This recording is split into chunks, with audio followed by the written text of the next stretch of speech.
অযত্নে অবহেলা পড়ে আছে পূর্ব পাকিস্তানের তৃতীয় প্রধানমন্ত্রী সৈয়দ মোহাম্মদ আলী চৌধুরীর কবর। সৈয়দ মোহাম্মদ আলী চৌধুরী বগুড়া জন্মগ্রহণ করেন। তার পরিবার বাংলার ধনবাড়ির নবাব পরিবারের সাথে সম্পর্কযুক্ত ছিল। তিনি কলকাতা বিশ্ববিদ্যালয়ে লেখাপড়া করেন এবং লেখাপড়া শেষ করে রাজনীতিতে যোগ দেন। তিনি একজন বাঙালি রাজনীতিবিদ।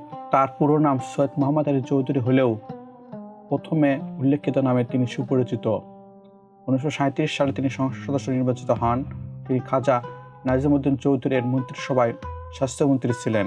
তিনি পাকিস্তানের প্রধানমন্ত্রী হিসেবে 1953 থেকে 1955 সাল পর্যন্ত দায়িত্ব পালন করেন। 1953 সালে পাকিস্তানের গভর্নর জেনারেল গোলাম মোহাম্মদ তাকে প্রধানমন্ত্রীর পদে গ্রহণের আমন্ত্রণ জানান।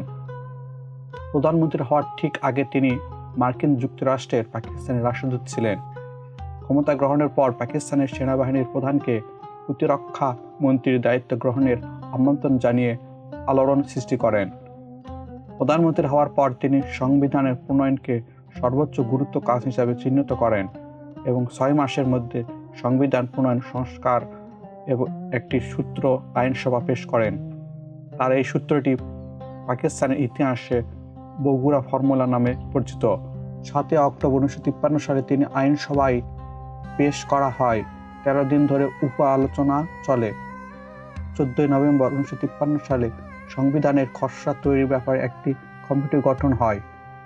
খসড়া চূড়ান্ত হওয়ার পূর্বে গোলাম মোহাম্মদ আইনসভা ভেঙে দেন। যদিও এই সময় মোহাম্মদ আলী চৌধুরী বগুড়ায় প্রধানমন্ত্রী হিসেবে নতুন একটি মন্ত্রিসভা নিয়ে দায়িত্ব পালন করে যান। 1954 সালে 26 আগস্ট তিনি আবারও প্রধানমন্ত্রী হিসেবে শপথ নেন। তার এই নতুন সরকার নতুন নির্বাচনের প্রতিশ্রুতি দেয়। ভঙ্গস্বাস্থ্য হওয়ার কারণে 1955 সালে আগস্ট মাসের গোলাম মোহাম্মদ পদত্যাগ করেন। সৈয়দ ইস্কেন্দার মির্জা নতুন গভর্নর জেনারেল হন।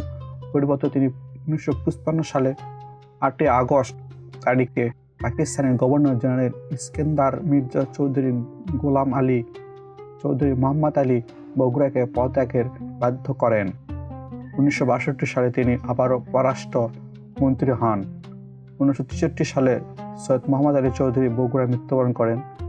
তাকে বাংলাদেশের তৎকালীন পূর্ব পাকিস্তান বগুড়া জেলা আলতাফ আলী মার্কেট সংলগ্ন কবর দেওয়া হয়।